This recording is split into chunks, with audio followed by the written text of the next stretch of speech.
কৃষক বাঁচলে বাঁচবে দেশ। আসলে সেই কথাটার মূল্য এবং মূল্যায়ন কতটুকু হচ্ছে আমি বুঝতে পারতেছি না।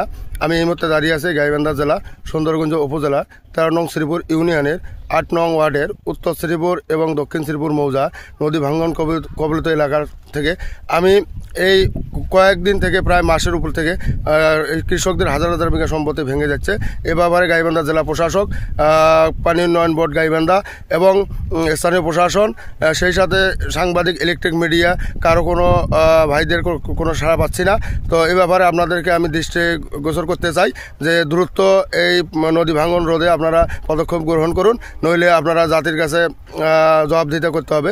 সত্যিকারের বীরত্ব দেখান। আমি সাংবাদিক ভাইদের আহ্বান জানাচ্ছি যে আপনারা এ পর্যন্ত কোনো টেলিভিশনে এ ব্যাপারে রিপোর্ট করেন নাই। তো আসলে আপনারা যদি বীর হয়ে থাকেন, সত্যিকারের বীরত্ব দেখান, কৃষককে বাঁচান, কৃষকের পাশে দাঁড়ান, তাহলে আপনারা ভালো থাকবেন, সকলে আমরা ভালো থাকবো। ধন্যবাদ।